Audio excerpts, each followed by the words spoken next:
Students, last slide में हम पढ़ चुके हैं कि हमारे पास capacitance energy in parallel combination of capacitance क्या होगा और energy in series combination of capacitors क्या होगा। अब हम पढ़ेंगे loss of energy on sharing of charges between the capacitors in parallel.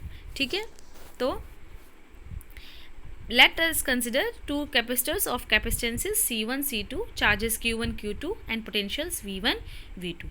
तो हमने क्या किया, हमने दो जो है कैपेसिटर अज्यूम कर लिए। एक है हमारे पास C1 और दूसरा है हमारे पास C2, और इस पर जो चार्ज है वो है Q1, इस पर जो चार्ज है वो Q2, पोटेंशियल जो है वो है V1 एंड V2। ठीक है, तो हमारे पास ये केस हो गया।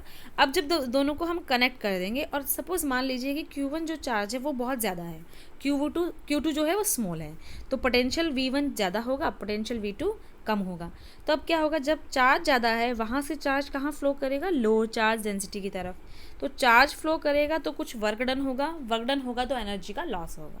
वही हमने फाइंड करना है। अब एक चीज़ देखिए आप कि हमारे पास चार्ज 1 V1 C1 जो वैल्यूज़ हैं ये इनिशियल वैल्यूज़ हैं। तो इनिशियल अगर मैं बोलूँ कि हमारे पास Q1 जो चार्ज है इसका अगर मुझे फार्मूला निकालना है तो हम क्या ले सकते हैं, Q1 इज़ इक्वल टू, देखो हमें सबको मालूम है कैपेसिटेंस का फार्मूला क्या है, चार्ज बाय पोटेंशियल। यहाँ से चार्ज का फार्मूला क्या आ गया, कैपेसिटेंस इंटू पोटेंशियल। तो Q1 क्या आ गया, C1 V1, और Q2 क्या आ गया, Q2 आ गया C2 V2। ठीक है, तो टोटल चार्ज इनिशियली क्या होगा, Q1 प्लस Q2। इनिशियली अगर मुझे टोटल चार्ज देखना है तो Q1 प्लस Q2 वो क्या बन जाएगा, C1 V1 plus C2 V2। ठीक है, तो हमारे पास टोटल चार्ज क्या आ गया, Q1 plus Q2 is equal to, और Q1 की वैल्यू कितनी थी, C1 V1 प्लस Q2 की वैल्यू कितनी थी, C2 V2। ठीक है, ये आ गया अब हमारे पास। अब हम देखेंगे कि चार्जेस कब तक फ्लो करेंगे। एक कैपेसिटर से दूसरे कैपेसिटर्स तक चार्ज तभी फ्लो करेंगे जब तक उनके बीच में चार्जेस का डिफरेंस होगा। जैसे ही चार्जेस सेम हो जाएंगे तो चार्जेस का फ्लो स्टॉप हो जाएगा, और चार्ज ज़्यादा होने से पोटेंशियल ज़्यादा होता है, चार्ज सेम होने से पोटेंशियल भी सेम होगा। तो फाइनली ये फ्लो का प्रोसेस जब तक चलेगा तब तक जब तक दोनों में चार्जेस सेम होगा। चार्जेस सेम होते ही दोनों में पोटेंशियल भी सेम हो जाएगा। तो इसमें पोटेंशियल हो गया V, इसमें पोटेंशियल हो गया V, और कैपेसिटेंस अब भी वही रहेगा, कैपेसिटेंस चेंज नहीं होता है। C1 इज इक्वल टू, तो जो C1 है वो कैपेसिटर 1 के लिए रहेगा और C2 जो है V के लिए, जो कैपेसिटर 2 के लिए रहेगा, और पोटेंशियल दोनों का सेम होगा। तो अब अगर मुझे चार्ज लिखना है after the sharing, the charge will be on capacitor C1, तो फॉर्मूला हम यही वाला यूज़ करेंगे, कैपेसिटेंस इंटू V। तो आफ्टर शेयरिंग चार्ज कितना हो जाएगा कैपेसिटर 1 पे, C1 V, और कैपेसिटर 2 पे कितना हो जाएगा, C2 V। यही हो जाएगा ना, कैपेसिटर इंटू पोटेंशियल, दोनों पे ये चार्ज हो गया। लेकिन charges neither be created nor be destroyed, charges are conserve. तो टोटल चार्ज क्या हो गया हमारे पास, ये C1 V चार्ज था फर्स्ट प्लेट पे, C2 चार्ज था सेकंड कैपेसिटर पे, तो टोटल चार्ज हो गया हमारा C1 V plus C2 V।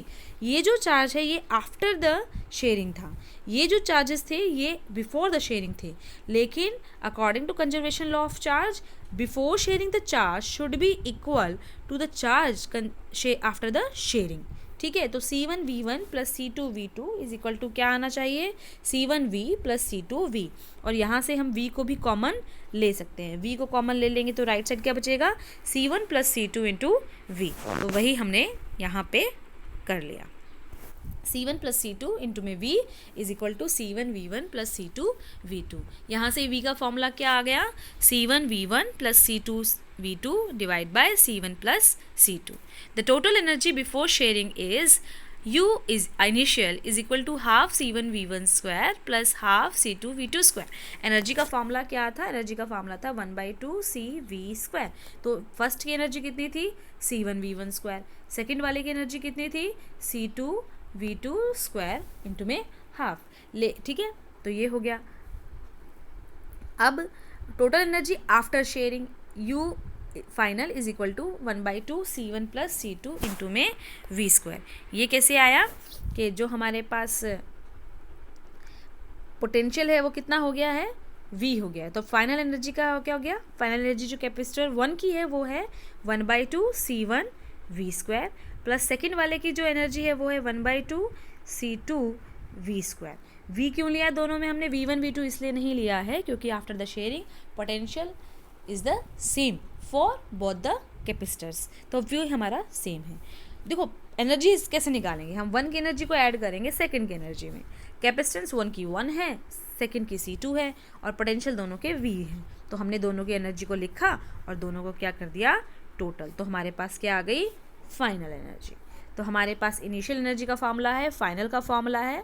Loss अगर हमको निकालना है तो हम इनिशियल में से फाइनल को माइनस करेंगे। आप ये माइनस खुद से न्यूमेरिकली करके देखिए और कंपेयर कीजिए कि क्या यही फॉर्मूला आएगा जो मैंने ब्लू बॉक्स में लिखा है। इट्स योर होमवर्क, ठीक है? ये आपको करना है, खुद से करना है। ये आपको UI माइनस UF ये सॉल्व करके देखना है, यही आपको आंसर फाइंड करना है खुद से।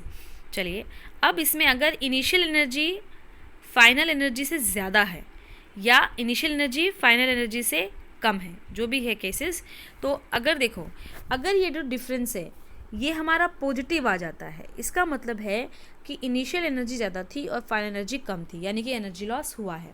और अगर ये आंसर हमारा नेगेटिव आ जाता है, इसका मतलब इनिशियल एनर्जी कम थी। तो जनरली क्या है, ये आंसर हमारा कैसा आ रहा है? पॉजिटिव आ रहा है। इसका मतलब इनिशियल एनर्जी ज़्यादा थी और फाइनल एनर्जी कम हो गई है, इसका मतलब एनर्जी का लॉस हुआ है। तो इनिशियल एनर्जी और फाइनल एनर्जी का जो डिफरेंस है वो ग्रेटर देन 0 पॉजिटिव आया है, इसका मतलब इनिशियल एनर्जी जो है वो फाइनल एनर्जी से ज़्यादा है। Therefore there is some loss of energy when 2 charged capacitors are connected together. The loss of energy appears as heat on the wire connecting to the capacitors and become hot. तो जो भी हमारे जो ये energy का जो loss है वो हीट की फॉर्म में होता है और वायर जो है हमारी वो हॉट हो जाती है, ठीक है?